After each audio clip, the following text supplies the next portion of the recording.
MTC 2-1, Unit 6. 1-2 Exercise 1. One can draw a line of descent from Isaac Newton, the greatest scientist of his day, to Benjamin Franklin, the greatest scientist of his. Isaac Newton. Benjamin Franklin.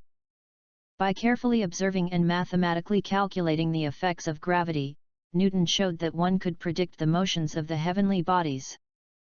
Newton. Reading Principia by Newton, John Locke was struck that generations of philosophers had been so preoccupied with their own comprehensive metaphysical systems that they failed to be open to the lessons of experience.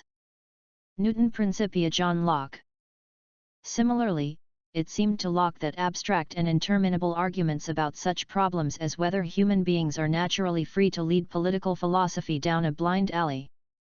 Locke. The point is rather that people are at liberty to do what they decide to do and that government should focus on conduct. The people, too, should respect state sovereignty only insofar as the actions of the state contribute to the protection of their rights, a social contract. MTC. Good job. Let's start. MTC 2-1, Unit 6. 1-2 Exercise 2. Public performance of music in non-Western cultures occurs in a freer, more relaxed environment. In Africa, it is not uncommon to see a group of accomplished musicians surrounded by people who join in by singing, clapping, playing rattles, and dancing along. In Indian Hindustani music, tradition dictates that the audience supply the tala, beat and meter, by quietly clapping.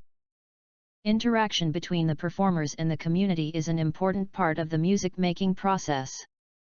Prior to the 19th century, concerts in the West were similar to this freer, more interactive experience. 1-9. Not until the Romantic era, when composers made musical compositions admired works of art and composers themselves became geniuses, was the audience required to sit in respectful, meditative silence. MTC. Good job. Let's start. MTC 2-1, Unit 6. 1-2 Exercise 3. Volunteer work includes activities that we choose to engage in beyond the realms of paid employment and household work, whether joining community-based organizations or just helping neighbors. The fact that these activities have tended to be more freely chosen than paid employment and household work has probably contributed to their continuing devaluation. But empirical researchers have now clearly documented that, in several advanced economies, participation in voluntary organizations has witnessed substantial decline over the past few generations. The causes and significance of this decline have been hotly disputed. However, the general trend is now widely acknowledged, along with heightened concern about getting more people engaged in community contexts. As the incidence of volunteer work declined, appreciation of its importance for revitalizing social life began to grow. MTC. Good job. Let's start. MTC 2-1, Unit 6. 1-2 Exercise 4. Safety issues may be the last thing on your mind when exercising, but by working out safely you will enjoy the amazing benefits of high-intensity interval training and avoid becoming susceptible to any injury. Before anything else, it is important to say that exercise has more positive effects than it does potential negative ones. People who start a progressive exercise regime with a body that is free from disease, injury, or physical restriction will feel better than they did when they did nothing. A fact of exercise, however, is that some people suffer injuries, the cause of which can sometimes be difficult to establish because often there are contributing factors that have a knock-on effect. These may include what a person has been doing in the hours preceding their workout, or what they have or haven't eaten or drunk.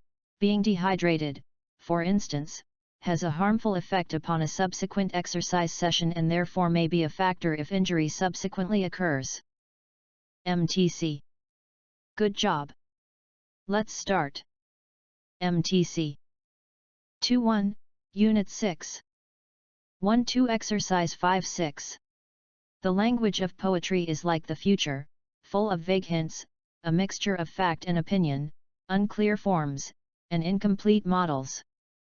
It is open and emotional, accommodates multiple meanings, and is frequently controversial. It allows a multitude of paths, detours, and escapes. Different readers will not necessarily agree on what the poem is about, but they will be able to discuss the different assumptions that underlie their conclusions. The language of business, by contrast, seems clear. In the operational and financial spheres, terms are tightly defined to enable efficient communication and effective collaboration within and beyond the global enterprise. Poetry has little to add here. It will not help you make new calculations, build better projections, minimize scrap, balance a budget, or locate a factory in China. But when it comes to the sphere of strategy, executives can often find themselves, as is said of the British and the Americans, divided by a common language. Despite, or perhaps because of, the various frameworks that try to pin the concept of strategy down, words become buzzwords and are never questioned. Recipients of directives interpret them in their own way and act accordingly.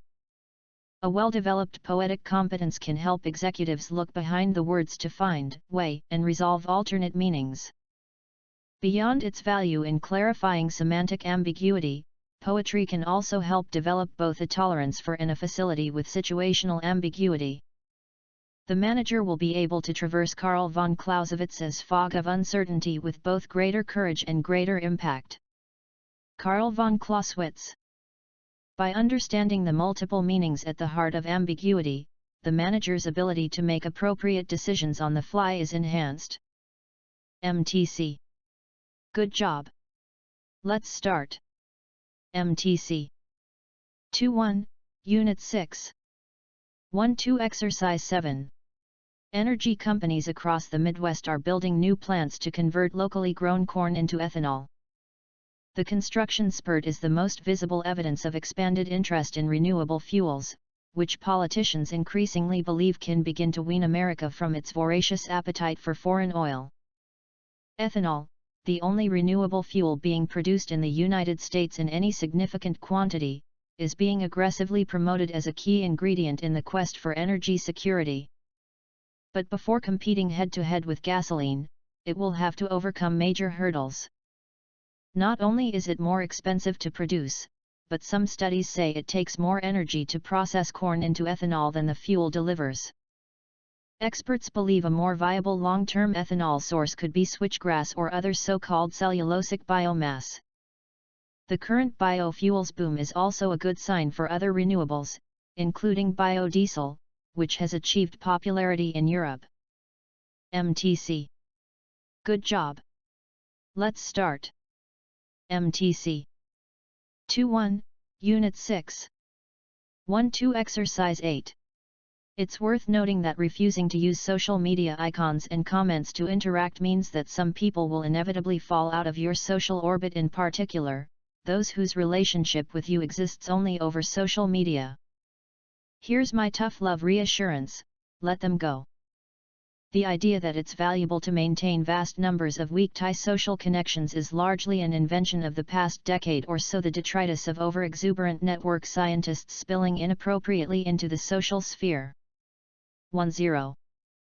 Humans have maintained rich and fulfilling social lives for our entire history without needing the ability to send a few bits of information each month to people we knew briefly during high school. Nothing about your life will notably diminish when you return to this steady state. As an academic who studies and teaches social media explained to me, I don't think we're meant to keep in touch with so many people. MTC. Good job. Let's start. MTC. 2-1, Unit 6. 1-2 Exercise 9. Organic material occurs naturally in aquatic environments. Fish die, leaves fall into streams and soil washes into rivers. This kind of material is fairly insoluble, however. It breaks down quite slowly, so it does not demand a lot of oxygen all at once. It's a different picture when you pour thousands of liters of sewage into a lake. Because sewage is made up of lots of small bits of organic material dissolved or suspended in water, it starts to break down very quickly, creating an immediate demand for large amounts of oxygen. Furthermore, as it breaks down, reduction as well as oxidation can occur. When organic material is reduced, it liberates ammonia. Neither oxygen depletion nor ammonia liberation is good for fish or other aquatic organisms. For example, salmon and trout require a minimum oxygen level of 6 mg per liter to live in a river. 6 mg. Trout cannot grow if the ammonia concentration exceeds 0.025 mg per liter, and they will die if it exceeds 0.25 mg per liter. 0.025 mg, 0.25 mg. MTC. Good job. Let's start. MTC 2.1, Unit 6. 1.2 Exercise 10. No cucumbers burp, but compounds called cucurbitacins produced in the skin of the fruit can have an adverse effect on the digestive system of those who eat them. Cucurbitacins also taste bitter, ruining the best cucumber sandwich. Due to genetic differences, 1 person in 5 can't taste cucurbitacins at all, which explains why some people think others are crazy when they complain about bitter-tasting cucumbers. But 2 in 5 people have an acute sensitivity to cucurbitacins, which makes it understandable if they think the rest of us are crazy for eating cucumbers at all. The standard solution to the problem used to be simply peeling the offending skin. But people are not the only ones affected by cucurbitacins. Insect pests are attracted to the compounds and focus on cucumber plants that produce them, either naturally or through stress. So when plant breeders developed burpless varieties, with little to no cucurbitacin in the skins, everyone was happy but the bugs. MTC. Good job. Let's start. MTC 2.1, Unit 6. 1.2 Exercise 11-12. One important type of evidence in court is character evidence, that is, evidence about a defendant's traits and natural tendencies. In certain circumstances, the defense can introduce witnesses to describe positive characteristics of a defendant that would make it unlikely that he committed a particular crime. For example, a witness might testify that the defendant is kind and gentle, suggesting that he would not be likely to have committed a cruel assault. Although one might expect this kind of testimony to help the defendant, research shows that positive character evidence has little effect on jurors' guilt judgments or likelihood of conviction. Paradoxically, the use of character evidence may actually increase the likelihood that a defendant will be convicted. This ironic outcome occurs because the prosecution is allowed to cross-examine character witnesses to try to show that they are not good judges of the defendant's character. During cross-examination, prosecutors might ask a witness whether she knows about previous behaviors by the defendant that contradict her testimony. For example, a prosecutor might say, "You said the defendant is kind and gentle. Are you aware that he was removed from high school after injuring another student in a fist fight?"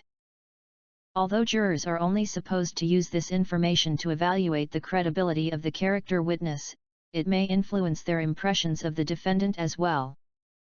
Research shows that a defendant is more likely to be convicted when jurors hear positive character testimony that is cross-examined with negative information than when they hear no character evidence at all. MTC. Good job.